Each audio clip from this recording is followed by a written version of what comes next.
Welcome to Politics Done Right. I am your host, Egberto Willies.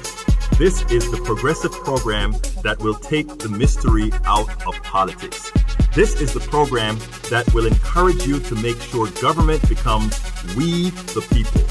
Whether you are liberal, conservative, or otherwise, you get to air your point of view.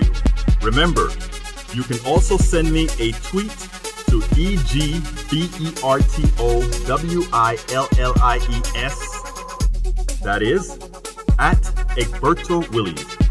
Let us engage. It is politics done right. 1, 2, 3, 4. Well, folks, welcome to one more edition of Politics Done Right. I'm Egberto Willies, your host. Thank you so kindly for being a part of the show. We are going to have another great show for you today. We are having some technical difficulties. It's really not a difficulty on the part of Politics Done Right, but it is a difficulty on the part of Blog Talk Radio. That is a particular company that handles all of our phone calls. So we kind of got a late start on this. So bear with us as we come on board. As it turns out, some of our work has not made it over to the has not yet made it to the what do we call that, to the particular websites. So what we're doing right now is queuing all of that up. So what I ask is you bear with us for one quick second. Hi, Nisha Randall. Hi, Joey Dalgo. Hi, CJ Forley and Michael Rudnin. Welcome aboard to everybody that's here. We're queuing the show up at some other sites right now, so bear with me one quick second as I get that done, because what's occurring right now is we have how do they normally say? I think we've had a small malfunction, and that malfunction had something to do with Blog Talk Radio. And Blog Talk Radio is the company that handles all our telephone calls. As you know, we can take up to 50 calls at a time, but today we can take 0 calls at a time. So what we're going to ask you to do is to go ahead and call in. I mean, not call in, but post in under the show. But we are going to have a great show for you today. Let me let you into a secret. I changed the subject today because I was doing my regular reading after posting my blogs at Starbucks, and started to read Common Dreams, one of the places that I like to keep abreast of. They usually have very good material. And there was an article there that kind of tickled my fancy. And I said, you know what? That is going to be the blog of the week. I mean, after we've gone through, after we've seen, what's her name? Ocasio-Cortez, after she won her race, I think she dispelled quite a bit of, she dispelled the theory that liberals proper wouldn't support what we call democratic socialism. You know, anytime you use that word socialism, people get really scared because they think Russia, they think Cuba, they think all these crazy things. They don't think how great life is in Denmark. They don't think how great life is in Norway. They don't think how great life is. People have lives over there that are fruitful, lives that are rewarding, lives where they don't work all their lives till death do them away from everything else. They have a good time. And you know what else? They're productive.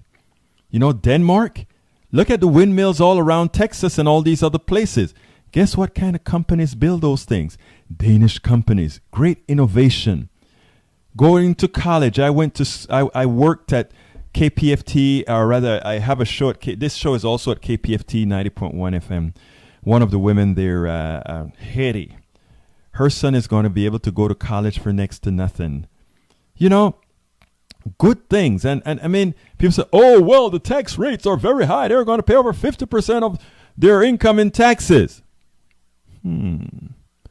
But do you consider health care, when you pay your health insurance, a tax?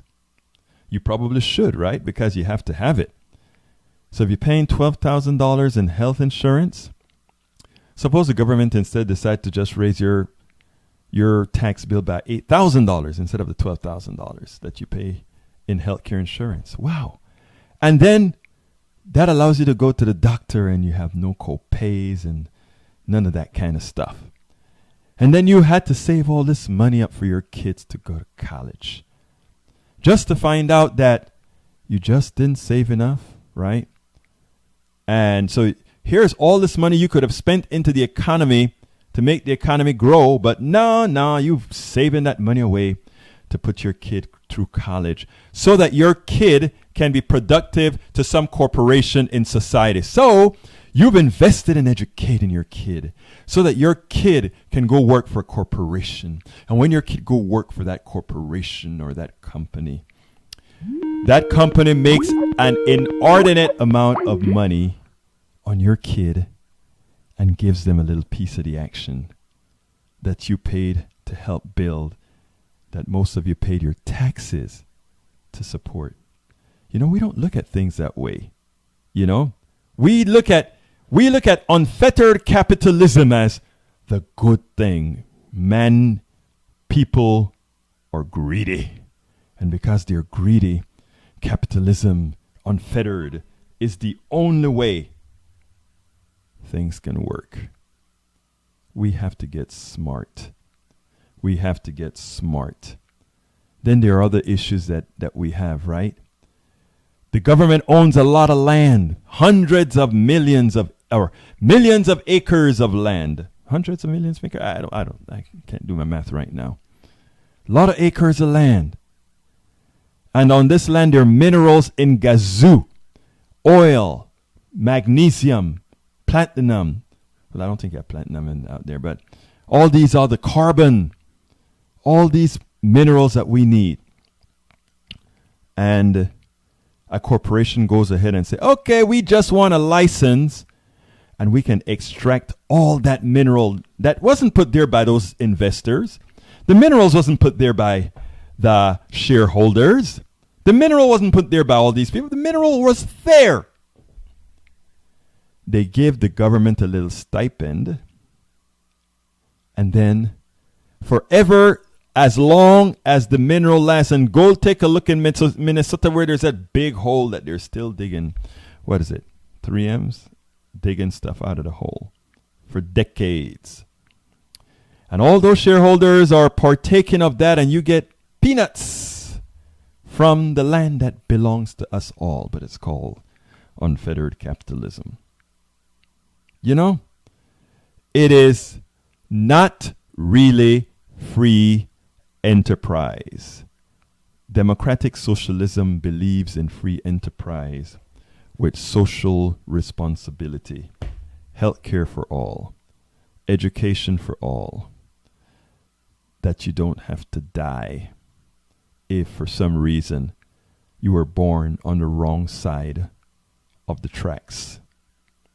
When we start to learn these things, and when we stop allowing the Powell Manifesto, that document of a long time ago written by that Democratic lawyer named Lewis Powell, who Nixon then appointed to the Senate, who said, hey guys, Americans are getting smart. We have to start fooling them. We have to start lying to them. We have to start creating institutions that are going to lie to them. And both Democrats and Republicans are going to believe this stuff. Because you know what? Except for those that they like to call on the fringe. You lefties, you progressive lefties on the fringe, you don't know how things work. You just don't know. Go play with yourself or something. The reality is we know how it works. Well, the truth of the matter is we know how it works. Look at the net worth of the average American. Look at the wages of the average American. Look at where our money flows. We know how it works. And there's nothing they can say that can destroy or change you from seeing reality. You know, when it's all hypothetical, when they tell you, oh, if we cut taxes, the economy is going to splurge and it's going to trickle down to everybody and it's going to be fine. They can tell you that. And you can choose to be gullible to believe that. That's your choice. But after 40 years, Reagan was elected in 1980. After almost 40 years of that failed theory, after 40 years, folks, what more do you want to hear in saying the stuff doesn't work? What more do you need to know that the stuff does not work? Before I go further, folks, for you that are joining, I beg of thee to go ahead and share this post right now on your wall as you listen. Please share it on your pages, your walls, your Twitter, your everything. Because we need to get the truth out to the average American citizen. We have to take the fear. Most Americans, I tell them, have you ever heard of the Powell Manifesto? No, what is that? That is a document. And the reason I specifically wanted to say a document written by a Democrat is that factionalization. When we have the Democrats against the Republicans against the others, it is easy to have the wrong fight. It is easy to have the wrong discussion. It is easy to have the wrong discourse. But when you can say all these factions, the leadership in these factions, the establishment in these factions corrupted the entire process, then it is easier for all sides to agree on values that we all support and on values that we can all support, because we know that the cancer, we know that the evil, we know that the bad deeds were perpetrated by all.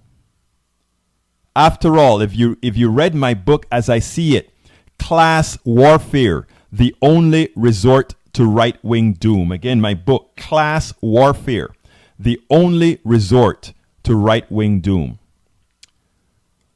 What I clearly mentioned in that book, I made that book, it is a left-wing book, yes, but it's a truthful book, and it didn't spare Clinton, it didn't spare Obama, it didn't spare George Bush, it didn't spare George H.W. Bush, and of course it didn't spare the evil of them all. Ronald Reagan, who is the one who was successful in fulfilling the tax plan that would have been, or that was between the lines, promoted by the Powell Manifesto. It is Bill Clinton who signed GlassSteagall after the Congress decided to break the walls down between banking and investment banking, which was instrumental in the crash of 2008. So you want to know who's to be blamed for 2008? The establishment, the political system, the establishment. You want to blame all Republicans because of the crash of 2008? You're spinning your wheels. Because everybody on the tracks were complicit. Remember what I've always said. There are progressives, there are liberal Democrats, and then there's the establishment Democrats, the establishment Republicans, the moderate Republicans, and the right-wing you know what. And the ones that are, when we talk about the rails, we're talking about the establishment Democrat and the establishment Republican. And it is imperative that folks not miss the point. It is not an attack on, as a Democrat, myself, it is not an attack on Democrats at all. At all. We Democrats have to work together. We progressives have to work together. We moderate Republicans who have seen the light have to work together to get the scourge out of the entire political system. And it's not just Trump. Trump is just the instantiation of all these folks, and many of these folks that are against Trump, are laughing their ways to the bank. All right? A lot of these people, Democrats and Republicans alike, that you hear hate Trump with a passion. These are the same people that are having fun at the bank because his policies have given them a windfall. And these are the same people who are saying when Alexandria Ocasio-Cortez won, these are the same people who are saying, we can't move so left. We're going to lose the country. We can't move so left. We're going to lose the country. The country is left. Ask the questions. The problem is not that progressives are inept at selling their message, because we factionalize on issues. We factionalize and say, oh, if you don't like banish ICE or abolish ICE, I can't talk to you. If you can't believe in absolute single-payer system operating exactly this way, I can't talk to you.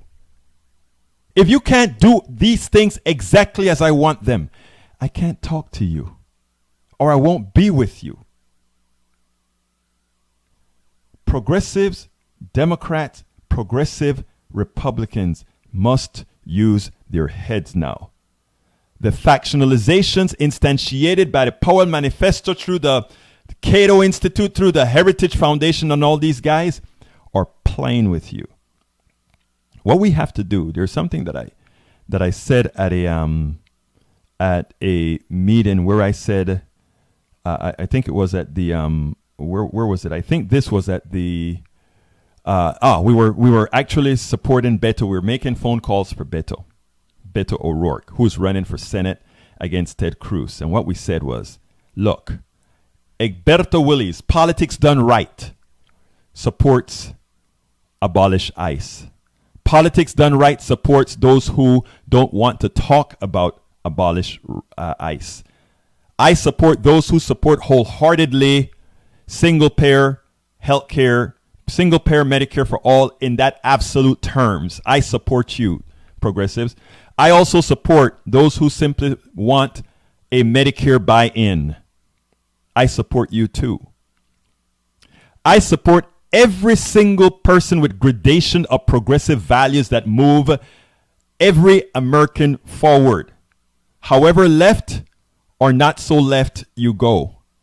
And when I go to the voting booth, I am going to be voting all left of center, because those are the people that are going to do it. And guess what? If we learn that we can have our discussions and our fights and everything else after we have power, after we have control, we can decide how and where to move that power, that control. But when you're out of power and you sit down and you discuss items of, esoteric values, for those people on immigration, and I got a lot of pushback for this, and I'm going to then go into the show, but I needed to get some of this off my chest. For those people who are strong on immigration, I am an immigrant. Soy de Panamá. Yo soy inmigrante de Latinoamérica. I'm an immigrant from Panama, Latin America. Okay? I feel the pain of every single immigrant. But in order for me to help every single immigrant, I have to make sure that no American believe that helping that immigrant is at their expense. When we as progressives go out there and fight like hell to get those babies that were evilly transferred from their parents to the out of their hands, taken away from their parents, when we fight for them, we also have to go into the barrios, the ghettos, and Appalachia and fight for those people. Those people that are waking up without a meal. Those people that are cold. Those people that don't have the oil to burn in their furnaces out there up north. We have to be fighting for all of them, and we have to let them see us fighting for them. Because that is how Trump got the deltas that he needed for the win. He made people believe that he, in fact, was fighting for people those damn progressives weren't fighting for. And it's not about going to Appalachia and say, well, all these damn people voted for Trump and how bad they are or stupid they are. You know what? I really don't care. All I want is their vote. And for me to get their vote, yes, some of them are racist, some of them are all these things. But remember something. I repeat this all of the times when I get a chance. Obama was a genius when it comes to campaigning. Obama was in Western Pennsylvania, or not Obama, his canvassers were in Western Pennsylvania. And as they canvassed the neighborhood and knocked on the door of this white couple or white family, the person said, honey, or the canvasser asked, who are you voting for? This white couple. And I don't know why the woman thought she had to ask her husband. I mean, come on, this is the 20th century now, 21st century. She turned around, honey, who are we voting for? That husband shouted back to his wife, tell them we're voting for the nigger. Yeah, bad word, I used it because that's the impact I wanted. When that white guy said that, that's all you guys as progressives need to know when you're going into every neighborhood. Eventually, at some time, one's personal economy overrides their own prejudices, their own racisms, their own sexisms, their own, all the isms. We have to be smart to understand that. I don't take offense. People can call me whatever the hell they want to call me. And they do. You know, I get all kind of hate mails and I get all kind of, they call me every epithet in the world. They call me every name in the world, the N-word, every kind of word I get called. Usually if they send me an email, I'll write back and I'll say, I guess you were having a bad day, but is there something that we can talk about? Sometimes they tell me to my face. And I'll say, have a nice day. I hope you have a better day going forward. Because hot air doesn't bother me. Policy does. And what Trump and all these folks want to do is have people fighting over hot air. Have people fighting because you call this one a name. Have this one fighting because you call this one. You know what I care about? I care about that the policies that allow that cop to blow the head off of a black kid, a brown kid, or a white poor kid, because they don't matter. That's policy. I care about policy more so than all these other things. Every now and then on my website, like I did today, I may write a story or I may put out a blog post that says, oh, this person called this person an N-word in the middle of a restaurant or something like that. And people say, Egbert, aren't you being a hypocrite? Justifiably so. Yes, I am. But what do I use that blog, folks, to do? I bring folks in because, you know, for some reason it's sensational and they want to see that post. And then I use that as my trigger to give another little message. Folks, we cannot expect the people to come to us. We must go to the people. We don't sit down and sit on our high horses, and if they don't abide by this, and that, we're not with you. We go to where the people are. You know, ironically, believe it or not, I can see it here in Kingwood, which is a very red area. The Republican side, the right side, they nurture their people. They're in their faces. I can tell you how many off-election times churches out here have programs. How many times the center here has programs, and you see all the people with their red hats out there. You know, because they're nurturing their people. They're telling their people, this is what the other side is. You know, I spoke to a woman at Starbucks, and before she really knew it, you know, she was having a great conversation with me. And then she said, I finally admitted, and I said, by the way, you know, I'm a left-wing progressive Democrat. And she kind of did a second take, and she said, but you're so nice. And I said, you need some more progressive friends because I am no nicer than the others. At the 4th of July parade in Kingwood, I went to the Ted Cruz float. And I had great conversation with those folks at the float. You know, I like to talk to the folks on all sides. So I'm talking to them, and I'm talking to these elderly folk, you know, and they are strong Cruz supporters and all of that. And we started talking about what ails the country and all that sort of thing. And ironically, they didn't completely know all the things that ails the country and that Cruz was responsible for. And we talked, and then I wasn't going to go out there and say, Cruz, the guy that you're in your float is just a terrible person. But I went ahead and instantiated it as the plutocracy, which he's a part of. And then I got to them on saying it's the system that is doing this. And by the time I left there, before they, you know, it's like, oh yeah, right. Just before I finished it, I said, by the way, I'm a Democrat. Not only a Democrat, but I'm a left-wing progressive Democrat. Shock. But, you know, you're nice. And it's like, what these people are taught about us is a caricature. And if you're going to sit down, I mean, if my daughter learns something that is not right, you know, I don't necessarily hold it against her. I try to teach her. Yes, it is true that some of these guys are unteachable. When Hillary talked about the deplorables, there is a sect that they are deplorables. There's a sect. They're deplorables. Yes. I mean, there's a sect that is that way, and we can't do much about that. But there are also a hell of a large group that are just a lot of good people completely misled into thinking you have horns. And they really do think you have horns, man. I'm telling you. If you get a chance to sit down with these folks, when you can get their guards down, when you see the fear that their institutions have instituted in their heads about you and everything you believe in, you would understand what is really happening.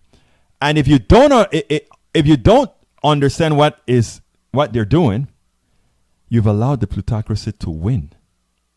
You have allowed, just like, you know, I mean, I have several friends that are racist. And notice I said I had several friends that are racist. Yes, they're friends and they're racist. Yeah. Can you believe it? And people say like, are you nuts? Are you crazy? Didn't you hear what that guy said? Yeah, I did.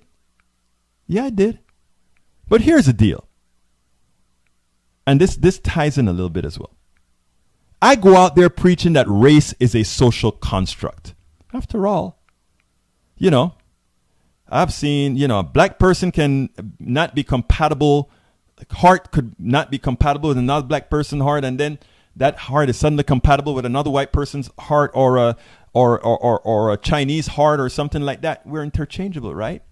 Except for a few genetic markers. You know, anybody who doesn't know that by now chooses not to, or they were led to believe that whiteness or something had something in science that made it better. Now, I preach race as a racial construct. If I preach that and I allow what these other people learn, how they learned to be racist, if I go ahead and allow them to fester and not try to, you know, mitigate that slowly and work with that slowly, I've allowed them to win. I have allowed them to win because suddenly I have changed absolutely nothing by factionalizing myself. I haven't done anything. You know, it took me a while to get to this position. It took me a while to be able to say, you know what? I am so confident in myself, in who I am, that the same that you should be as a progressive, confident in who you are. That when you are amongst racists, you shouldn't really be going crazy. You should be feeling a certain sense of pity. You should be feeling a certain sense of sorrow. You should be feeling, my God, what it must be like living in that head. What it must be like living in that mind.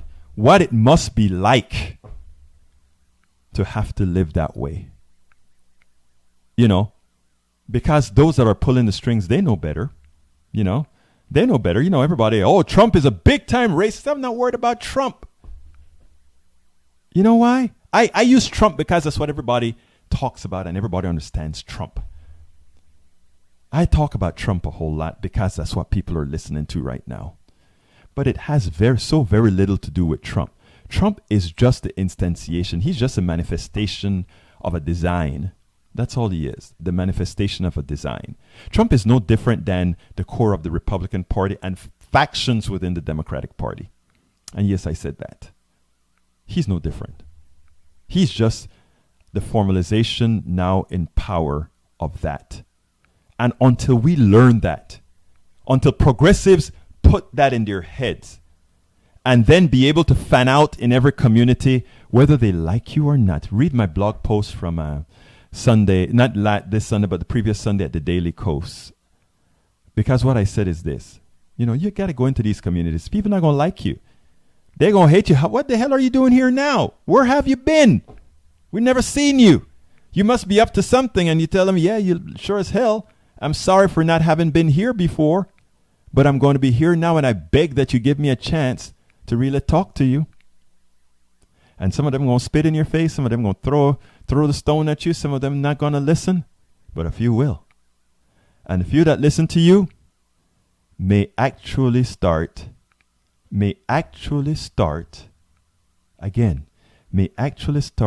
giving you enough cred that others listen to you as well. And that's what I've seen in practice. You know, this is a slow process. I can tell you. I don't want to say I converted many people. What I want to say is I've spoken to many people who've said, you know, they're seeing things differently, and they're going to give a whole lot of chance. They want to make it clear they're not left-wing progressives like me, that they don't want a whole lot of big government because there's just something about that they don't like. But they see the humanity in a Medicare for all of some type. They see the humanity in wanting all their kids to go to school at a reasonable price. They see all these things, and they also see that, wait a minute. So if the tax cut scam gave us a little bit of money, but then we now have tariffs, and tariffs aren't paid for by the companies. Tariffs are paid for by the people who buy the products who are tariffed. So it's a tax on you. So the money that Trump gave the little middle class folk, the little bit, and it was only a little bit of money that Trump gave them, it's gone. The tariff took it away. The increase in healthcare costs that you're going to have to pay now took it away. And who makes the double money? Remember what I told you guys a few shows ago? Those wealthy people got paid. I said it was 4 times. I think I came up with 5 times. 1, when they brought back their money from overseas in, they got it at a lower rate. So that delta is money for them. When they came in, they got a huge tax cut. It's money for them. When they got that tax cut, they put us at deficit spending. So we had to borrow the money from them. So they loaned us the money so that we could pay Social Security and everything else. But for that, we had to pay them interest. So they made some more money. And there were 2 others I can't remember off the top of my head. But they made money 5 ways. The wealthy. It's not only the tax cut that they made money from. It's all the other fringe benefits. Oh, I know what was another one. The companies who got to bring that money back, guess what they did? They did this stuff called stock buybacks. So what did stock buybacks do? It elevated the price of the stocks. So what does that mean? Because it elevated the price of the stocks, they got more money. They got more money. Because when a stock was worth $10 and they had 100 shares, they had $1,000. When it was, now it's worth $15. So now, they have $1,500. Oh my God, the stock price went up. But it's even deeper than that. Since the money came about in what's called capital gains, this was the 5th one, in capital gains, They pay less taxes on capital gains because you and me, who work with our hands, who work with our brains, who have to pay the full amount of taxes up to 30-something percent, 38% or something like that, they topped out at, I think, 20% or so. Because when the tax cut came, it wasn't dispersed to them as dividends. No. That would have been taxed at income. It was dispersed to them as stock buybacks, which appreciated their stocks, which means they only pay 20%. So we got screwed all over, and you don't see the regular media telling you all this stuff.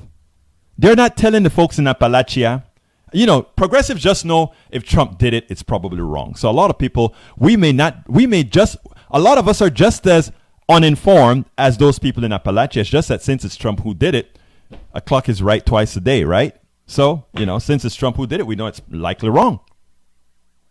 But nobody on TV are telling you all this stuff in detail, in one nice homogeneous form that's going to tell you we all are getting screwed. And whenever you get money, they tease you. They give you $1, and then they say, okay, but I'm taking $2. Because that's what happened. That's what Trump did to you. He gave you $1, and then he said, I increase your tariff, I increase your health care, so I'm taking $2. And a whole lot of people fell for it. A whole lot of people fell for it. So we, as progressives, we have to go out there and march into every single neighborhood and talk to everybody, racist, non-racist, Trumpists, all the is or isms we talk to. And some of them are going to hate us, and we talk to them. And we just show them calmness, and we talk to them, And, I tell you, we'll make some headway. But also, we have to push our values. We have to educate. We have to dispel the myths of democratic socialism. We got to dispel that.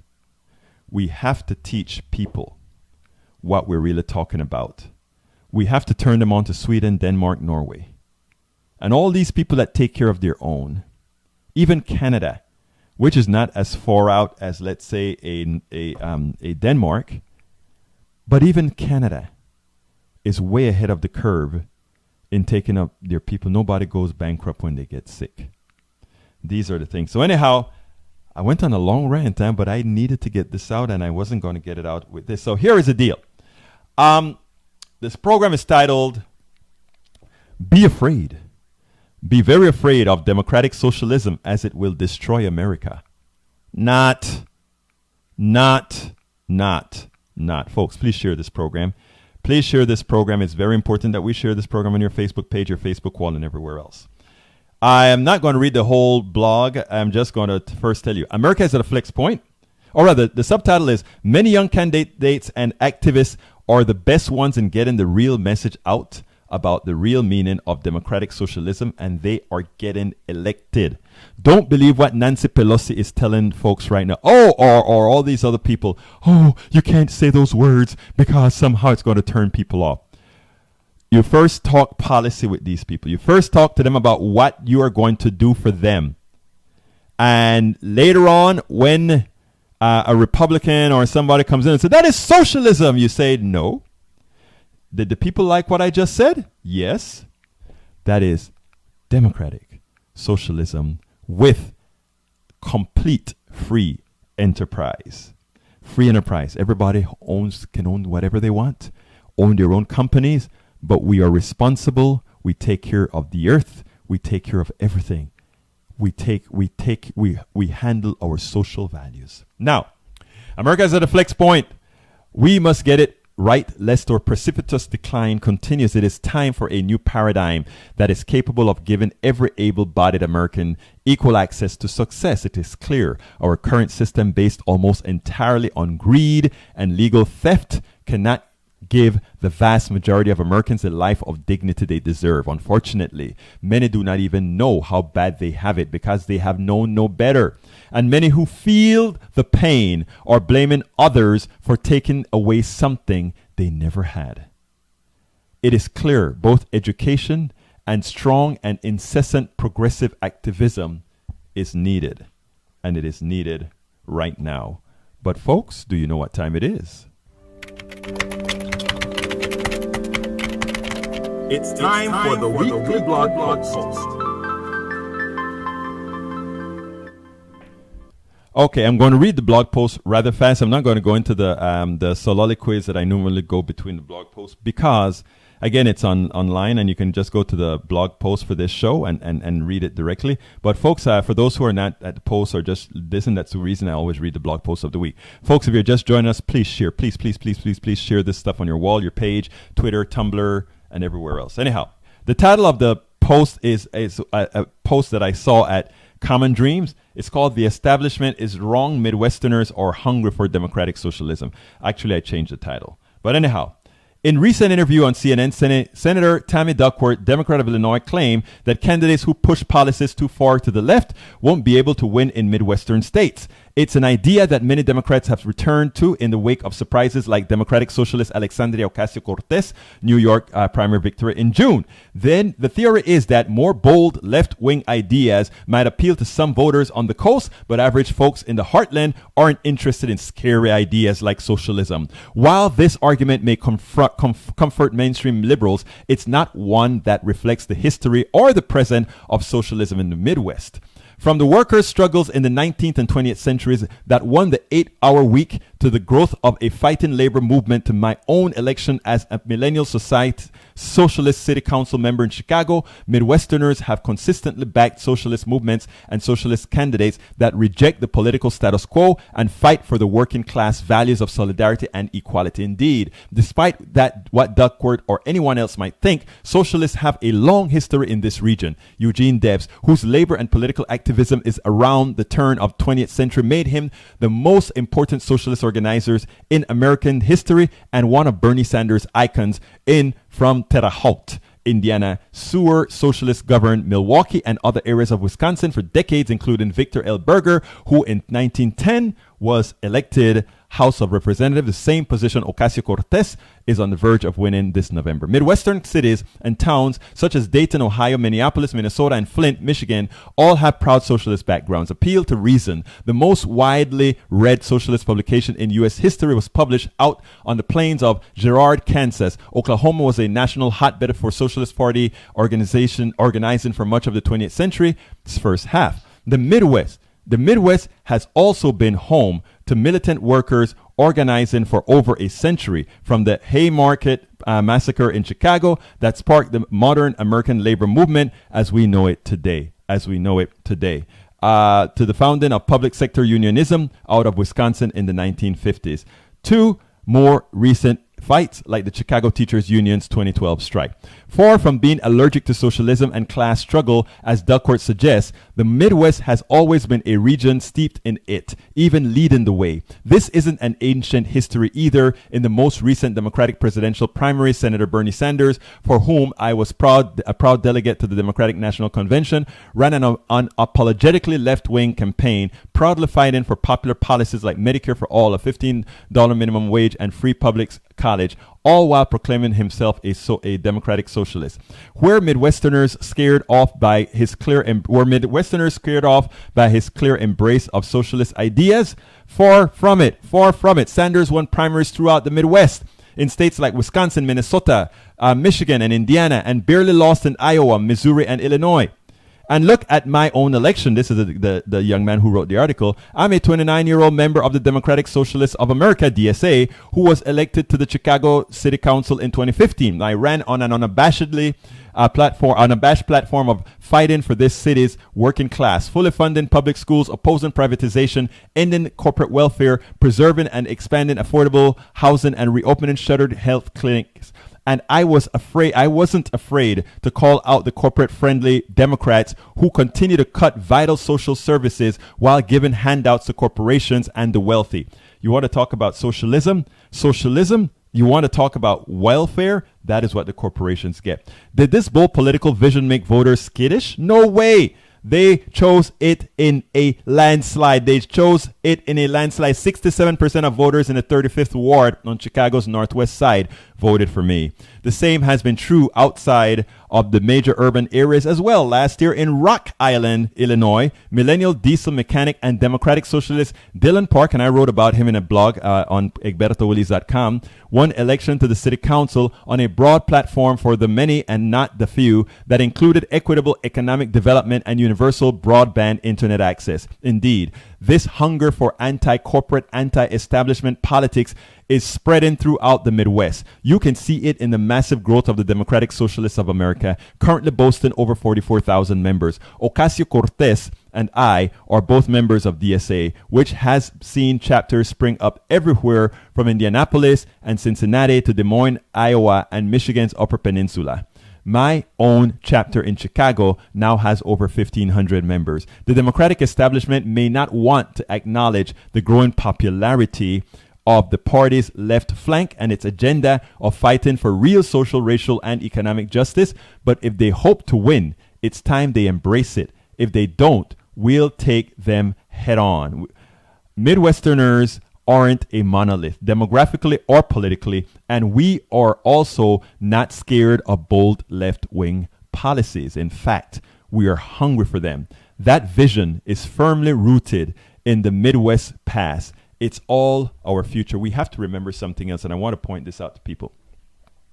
The way propaganda works and the way these people made that a bad word, when they said they equated socialism with communism and then Russia and then the Soviet Union of those days. And in doing so, they implanted within the psyche of people a seed that said there was something un-American about that thing, when the reality is America has been growing towards inclusivity, growing towards giving people equal access to success.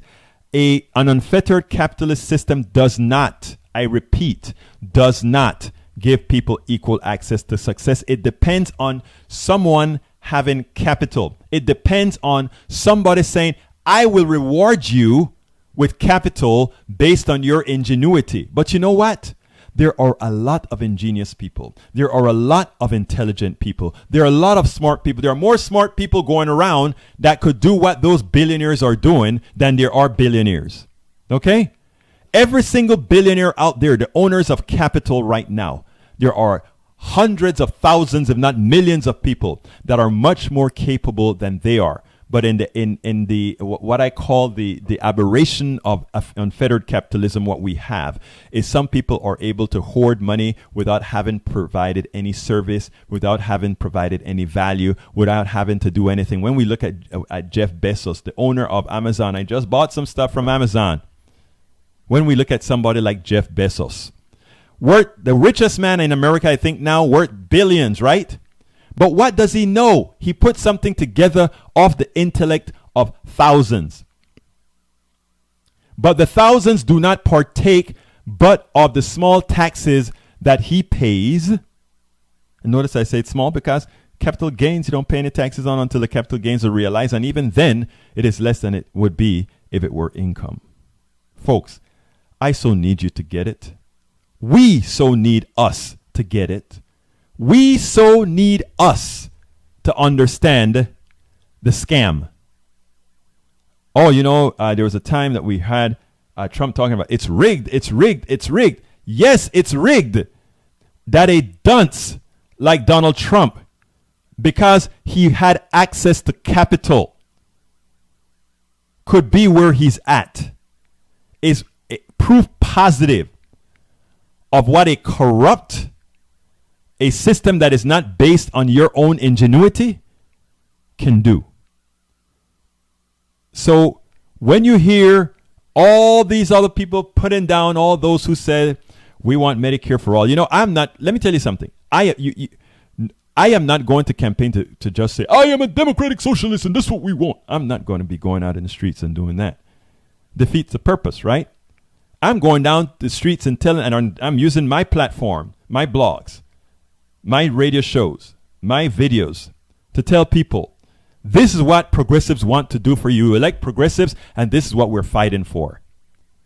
And if somebody happens later on to ask what the name of that kind of policies are, then you just have to come clean and be honest. Well, that's actually what's called democratic socialism.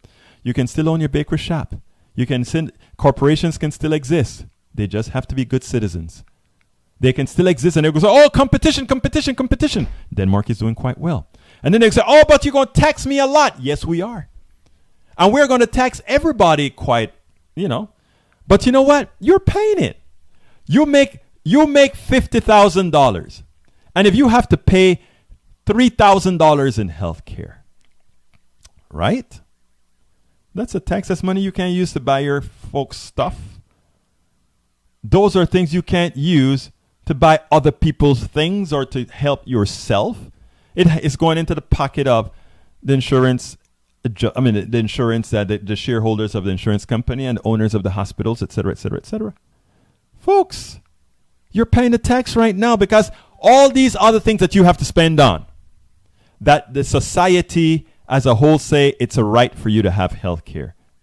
The only difference is it's cheaper because when you aggregate everything in a bulk and it comes out of the general funds, it is cheaper. And also we are going to force the wealthy to pay more. Why? Look, if you make $110,000, you pay your entire check, a percentage of that check in Social Security. That wealthy guy who makes $1 billion, he only has to pay taxes on the first 110,000 or something like that in that area. And then nothing else after that. Folks, it's rigged, yeah. The problem is you don't know it's rigged because the news is not hammering it into your head. Hey, people, these people are getting off with a killing. There's nothing special about investment income over wage income. Yeah, actually, there is a big difference. Wage income, you had to work for it. Investment income, you made other people work for you. So why is it that you pay less in taxes for that income that you get? It doesn't compute. But somehow they make you believe that investment income is more powerful than wage income. And then they said those people are taking risks with their money. That guy who's building a bridge is taking a risk with his life. I thought we were a moral country who believed in life. Anyhow, let me run to go ahead and get some of your talking points here. Let's see what I have people saying.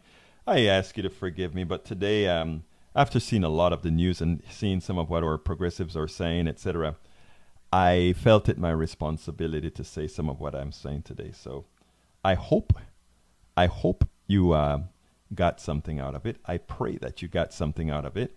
Well, I'm a humanist, so I pray to the beings that you got something out of that, because it is important that we do so. And what I'm going to do real quick, if I can get to it, is run to my peeps. I may have to go over a couple minutes or so because I have to talk to my peeps as well and see what you're saying on the page. So let's see what we have here. Okay, let me start from the beginning. Let's see. All right, let's see. Michael, let's say John Grimes. Hello, everyone. Hello, John. Nice to see you. Daniel Redo. Press 3, press 3, press 3. Hi, Daniel. Great to have you here as well. Michael Rudnin, my favorite researcher. Thank you so kindly for being here. And I'm glad that you... that alternate post. Okay, folks, Rudnin placed on a blog post that what is his name? Got schooled. Tucker Carlson got schooled on Democratic Socialism. Hi, Penny Andrews. Welcome aboard. Michael Rudnin again. Thank you for what you're doing. Grain Junior Lou should be a balance. Absolutely. Stuart Snow, your mentor Stu is tuning in. My brother Stu. And Stu, I need you tomorrow at KPFT work. Not tomorrow, on Thursday at KPFT working with me, brother. Louis Johnson. Michael, you could start by asking them what thing is opposite of socialism. Many of them would say capitalism, but that's not really correct. Anti-socialism, is it? I love that. Jose Ortiz. Welcome aboard, Jose Ortiz. Turbines and windmills, yeah.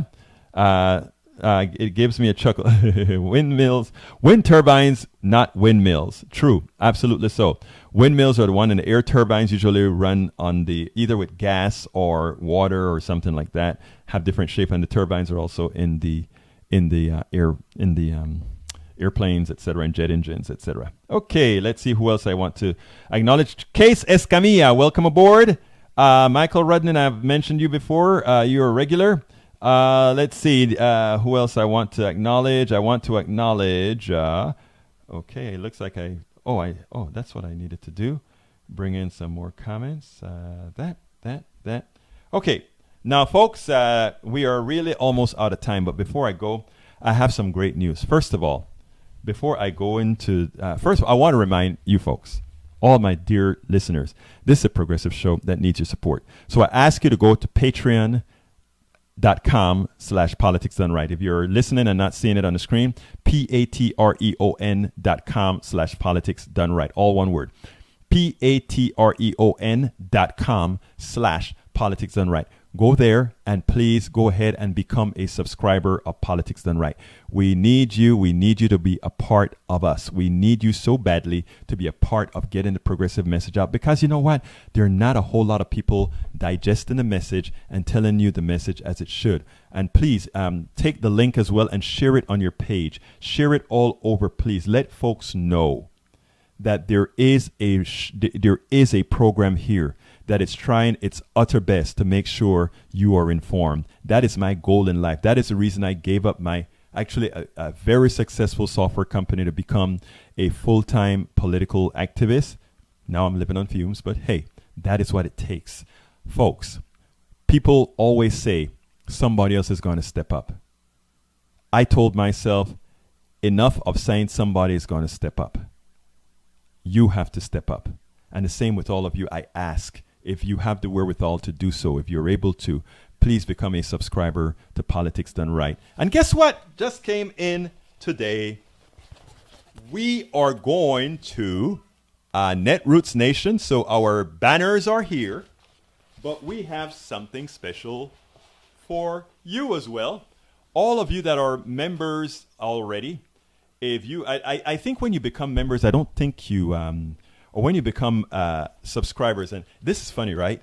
I use Patreon as my subscriber base. I don't completely have all the kinks work out of it yet. I'm still working on it. I'm working on my subscriber page to give you guys thanks so other people can say, hey, we have great listeners who've actually contributed to the show. But I need, you guys are going to have to send me, guess what? Your email addresses and your address, well, your mailing addresses, because guess what's in?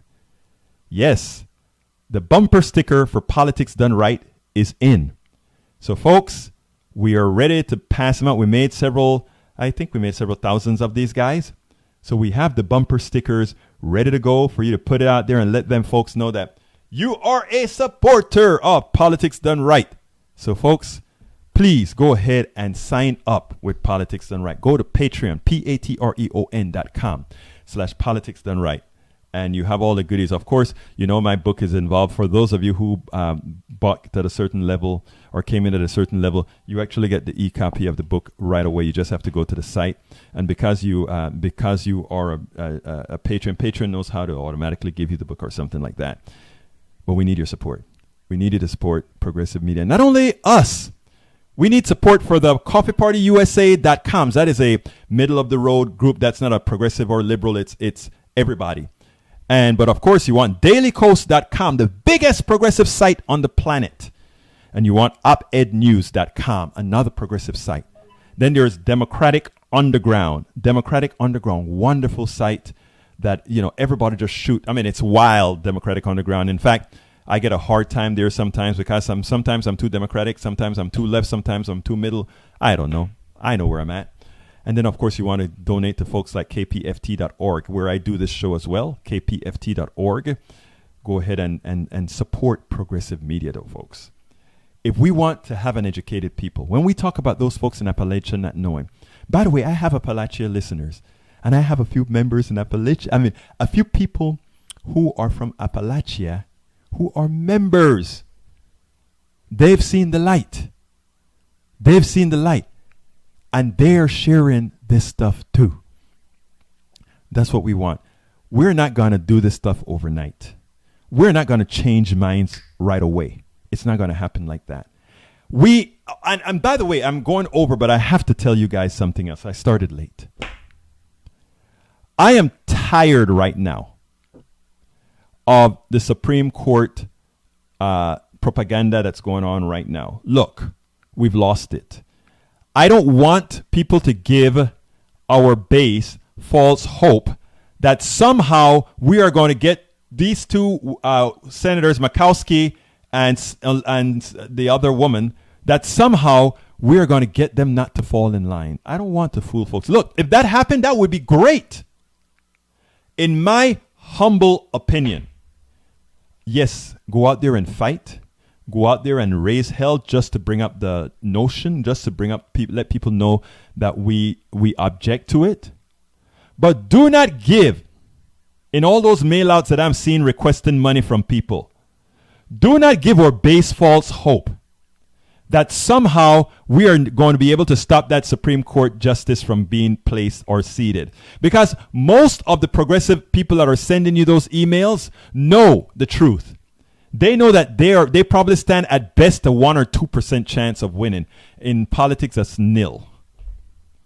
So I don't think we stand a chance of Brett not being the next Supreme Court justice. And what I don't want to happen is I don't want us to have all these people railed up about the Supreme Court justice, and then McConnell calls the vote, and he's in, and we bring everybody down, and they're on a low. I like to tell people the truth. Here's the deal. We've lost the Supreme Court, okay? The Supreme Court is now a right-wing Supreme Court. The only thing we have to mitigate the Supreme Court being a right-wing Supreme Court is to have a progressive Congress and a progressive House and a progressive president. And when I say a progressive Congress, I don't mean 218 by 217 or whatever the number is. I am talking about veto-proof. I'm not veto-proof. I'm talking about that we can actually impeach folk in the Senate, where the Senate is concerned, that is. So what I'm trying to tell you is what we ought to be working at is telling people the truth. We lost this one because of our own doing, some of the stuff I spoke about earlier in the show. But we can win it. Just the threat of having a Congress, a Senate that can throw judges out who do not follow their constitutional responsibility will make them follow their constitutional responsibility. So there are checks and balances still. What we have to do is empower people to understand their constitution, our constitution, and in doing so, we don't have to feel desesperados. No tenemos que pensar que todo va a fallecer. We don't have to think that all is lost, because it isn't. There's a lot to do. There's a lot we can do. We've lost the Supreme Court. Yes. They interpret what is constitutional or not. Yes. But we pass laws. And when we pass laws, then it has to go through the process. If they deem it unconstitutional, and we do it again. Folks, don't give people false hope. Give them power. And that is, you have the power to elect. You have the power to do these things. Folks, please go ahead and support Politics Done Right. It is very important. Patreon.com, patreon.com/Politics Done Right. My name is Egberto Willies. This is Politics Done Right. Sorry for going long and sorry for having started late, but Blog Talk Radio is having problems. But you know how I end every show. I am out.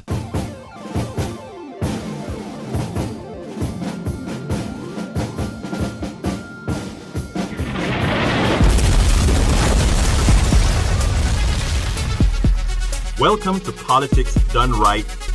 I am your host, Egberto Willies. This is the progressive program that will take the mystery out of politics. This is the program that will encourage you to make sure government becomes we the people. Whether you are liberal, conservative, or otherwise, you get to air your point of view.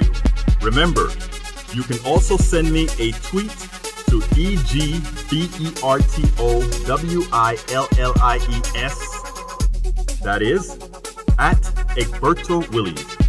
Let us engage. It is Politics Done Right. 1, 2, 3, 4.